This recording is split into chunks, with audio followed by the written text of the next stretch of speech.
அடுத்ததாக நம்ம பார்க்க போகிற கதை என்னது அப்படின்னா, பாதம் அப்படிங்கிற ஒரு கதை. இது புக்கில் கதையாகவே தான் இருக்குது. ரொம்ப இன்ட்ரெஸ்டிங்கான கதை. கதை என்றால் எல்லோருக்கும் பிடிக்கும்.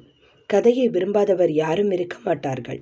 அதிலும் நம்ப முடியாத கற்பனை கதைகளை கொண்ட விந்தை கதைகள் அனைவரையும் கவரும். கதையில் சிறந்த கருத்தும் கூறப்படுமானால் அது சர்க்கரை பந்தலில் தேன்மலை பொழிந்தது போல மேலும் சுவையாக இருக்கும். அத்தகைய கதை ஒன்றை படிப்போமா? இன்றைக்கும் போல் தேட்டர் வாசலில் உட்கார்ந்திருந்தார் காலணி தைக்கும் மாறி. காலையிலேயே தொடங்கிய மழை இடைவிடாது தனது அரூப விரல்களால் நகரமெங்கும் எதையோ தேடுவது போல் படர்ந்து கொண்டிருந்தது. எவரேனும் காலணி தைக்க வரக்கூடுமோ என பசியுடன் காத்திருந்தார். ஒரு டீ குடித்தால் கூட பசி அடங்கிவிடும். அதற்கும் ₹1 வேண்டியிருக்கிறதே என்ற யோசனை தோன்றியது. வலுத்து பெய்ய துவங்கியது மழை. காற்றும் மழையோடு சேர்ந்து கொண்டது. அந்த நீண்ட தெருவில் எவரும் இல்லை. அவரும் ஒரு மரமும் 8 பழைய செருப்புகளும் தவிர. சினிமா தியேட்டரின் குறுகிய வலப்புற சந்தில் இருந்து குடையில்லாமல் நனைந்தபடி வெளிப்பட்ட சிறுமியொருத்தி ஒரு மீனைப் போல சுழன்று அவர் அருகில் வந்து தனது இடக்கையில் வைத்திருந்த காலணி ஒன்றை குனிந்து தரையிலிட்டு தைத்து வைக்கும்படி சொல்லிவிட்டு அவர் நிமிர்ந்து அவளை பார்க்கும் முன்பு தெருவில் ஓடி அடுத்த வளைவின் சுவர்களை கடந்து சென்றாள். அந்த காலணி இளம் சிவப்பு நிறத்தில் இருந்தது. வழக்கமான சிறுமிகளின் காலணி போல அல்லாது வெல்வெட் தைத்து பூவேலை கொண்ட காலணியாக இருந்தது. அந்த காலணியில் சிறுமியின் பாத வாசனை படிந்திருந்தது. அது ஏதோ ஒரு பெயரிடப்படாத நறுமணம். கிளிசலை தைத்து வைத்து கொண்டு காத்திருந்தார். இப்போதே குடிக்கப் போகும் டீயின் ருசி நாக்கில் துளிர்விட்டது. காற்றும் மழையும் தீவிரமாகி சுழன்றன. பின் மதியம் அது ஓய்ந்தபோது ஒளித்திவளைகள் ஆங்காங்கே தெரிய துவங்கின. அந்த சிறுமிக்காக காத்திருந்தார் மாறி. நிச்சயம் ₹2 கிடைக்கும். மாலை வரை அந்த சிறுமி வரவில்லை. ஆனால் மீண்டும் மழை வந்துவிட்டது. பின்பு இரவு 2ஆம் ஆட்டம் சினிமா வரை மரத்தடியில் காத்து கொண்டிருந்தார். அவள் வரவில்லை. மழைக்கு பயந்து வீட்டிலேயே இருக்கக்கூடும் என நினைத்து கொண்டு காலணியை தன்னுடன் எடுத்துக்கொண்டு வீடு போய் சேர்ந்தார். அடுத்த நாள் காலையில் மழை இல்லை, நல்ல வெயில். இளம் சிவப்பான அந்த காலணியை எடுத்து மீண்டும் ஒரு முறை நன்றாக துடைத்து தனது நீல நிற விரிப்பில் வைத்துவிட்டு மற்ற வேலைகளில் ஈடுபட துவங்கினார். அன்றும் அந்த சிறுமி வரவே இல்லை. மறந்து விட்டாளா, இல்லை யாரிடம் கொடுத்தோம் என தெரியாமல் அழைகிறாளா, தெரியவில்லையே என்றபடி இரவில் அதை வீட்டிற்கு எடுத்து போனார். மறுநாள் 3ஆம் நாள் என நாட்கள் கடந்த போதும் அவள் வரவே இல்லை. ஆனால் அவர் அந்த காலணியை தினமும் கொண்டு வந்து காத்து கிடந்தார். ஓர் இரவில் மாரியின் மனைவி அந்த காலணியை கண்டாள். அதன் வசீகரம் தொற்றிக்கொள்ள கையில் எடுத்து பார்த்தாள். சிறுமியின் காலணி போலிருந்தது. அதை போட்டு பார்க்க ஆசையாக இருந்தது. தனது வலது காலில் அந்த காலணியை நுழைத்து பார்த்தாள். அது அவளுக்கு சரியாக இருந்தது. சிறுமியின் காலணி அவளுக்கு பொருந்துகிறதே என்றவள் மற்றொரு காலணியை தேடி பையை கொட்டினாள். சப்தம் கேட்டு மாறி கோபமாக உள்ளே வந்தபோது மனைவியின் வலக்காலில் இருந்த சிவப்பு காலணியை கண்டார். ஆத்திரத்துடன் திட்டி அவள் சொல்வதை கேட்காமல் கலற்ற சொல்லி கிழிந்து விட்டதா என பார்க்கையில் கையில் எடுத்து உயர்த்தினார். கிழியவில்லை. சிறுமியின் காலணி இவளுக்கு தைத்தது போல சரியாக இருக்கிறதே என்ற வியப்புடன் அது ஒற்றை காலணி என பிடுங்கி பையில் போட்டு கட்ட முயன்றார். அவள் முணுமுணுத்தபடி பின் வாசலுக்கு போய்விட்டாள். காலணி அவருக்குள்ளும் ஆசையை தூண்டியது. போட்டு பார்க்கலாம் என தன் வலக்காலை சிறிய காலணியில் நுழைத்தபோது அது தனக்கும் சரியாக பொருந்துவதை காண விசித்திரமாயிருந்தது. 2 வேறுபட்ட அளவுள்ள கால்களுக்கு எப்படி ஒரே காலணி பொருந்துகிறது? அவரால் யோசிக்க முடியவில்லை. எப்படியோ உரியவரிடம் அதை ஒப்படைத்து விட வேண்டியது தனது வேலை என்றபடி பையில் போட்டு கொண்டார்.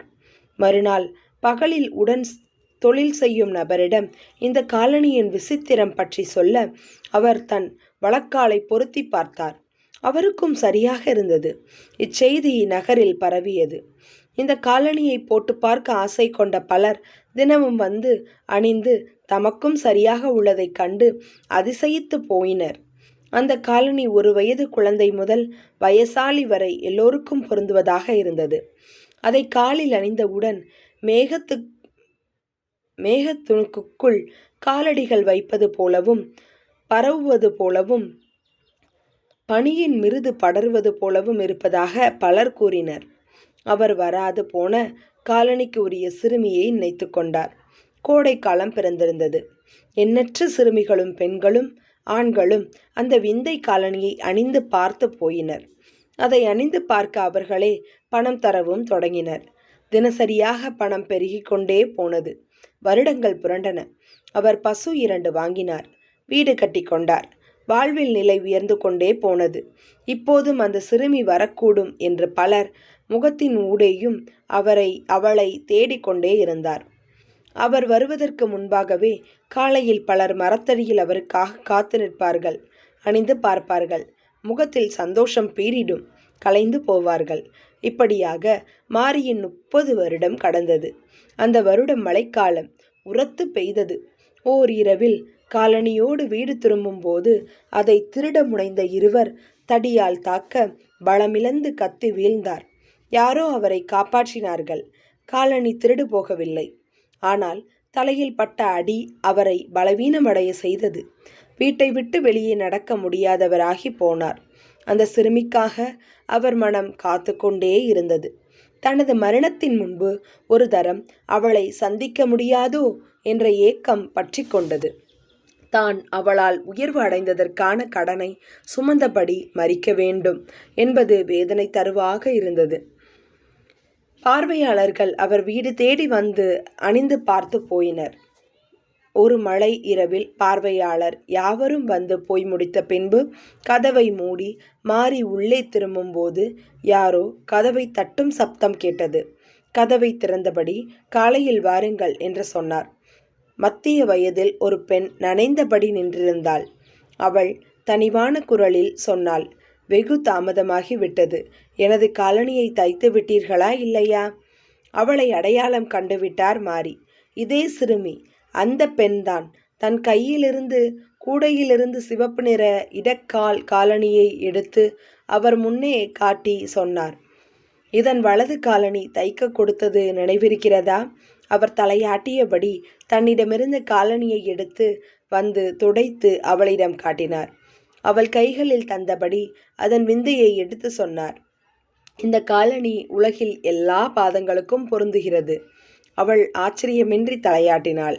தன்னிடமிருந்த நாணயம் எதையோ அவரிடம் கூலியாக கொடுத்துவிட்டு கூடையில் அந்த காலணியை போட்டாள். இந்த சொத்து வாழ்வு யாவும் அவள் தந்ததுதான்.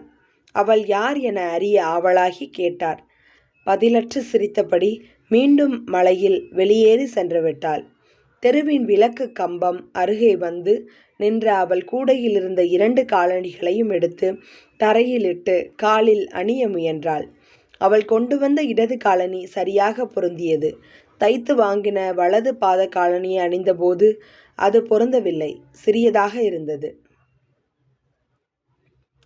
நூல்வெளி எஸ். ராமகிருஷ்ணன் தற்கால தமிழ் எழுத்தாளர்களுள் குறிப்பிடத்தக்கவர். நாவல்கள், சிறுகதைகள், கட்டுரை தொகுப்புகள், சிறுவர் இலக்கியங்கள் என இவருடைய படைப்புகள் நீள்கின்றன. உபபாண்டவம், கதவிலாசம், தேசாந்திரி, கால்முளைத்த கதைகள் முதலிய ஏராளமான நூல்களை எழுதியுள்ளார். இக்கதை தாவரங்களின் உரையாடல் என்னும் சிறுகதை தொகுப்பில் இடம்பெற்றுள்ளது. ஸோ இந்த கதையை வாசிக்கம்ச்சிலே நம்ம எஸ். ராமகிருஷ்ணனோட மற்ற கதைகளையும் வாசித்தா நல்லா இருக்குன்ற ஃபீல் கிடைக்கிற மாதிரி ரொம்பவே சிறப்பான கதை. ஸோ ஒன்றும் இல்லை, இந்த கதையில் ஒரு காலனி இருக்குது, அது எல்லாருக்கும் பொருந்துது. அது மூலமாக அந்த செருப்பு தைக்கிறவங்களோட வாழ்க்கையே உயருது. கடைசியில் அந்த பொண்ணு அந்த காலனியை போடுறப்போ அவளுக்கு அது பொருந்தலை. ஸோ அதோடு இந்த கதை முடிஞ்சிருச்சு. எஸ். ராமகிருஷ்ணன் அப்படிங்கிறவங்களோட கதை. அவங்க எழுதின மற்ற கதைகள் கொடுத்துருக்காங்க. உபபாண்டவம், கதா விலாசம், தேசாந்திரி, கால்முளைத்த கதைகள், தாவரங்களின் உரையாடல். இதில் எது கிடைச்சாலும் எடுத்து வாசிங்க, ரொம்பவே நல்லா இருந்துச்சு. நாவல்கள், சிறுகதைகள், கட்டுரை தொகுப்புகள், சிறுவர் இலக்கியங்கள் எல்லாமே இவர் எழுதியிருக்காரு. தேங்க்யூ.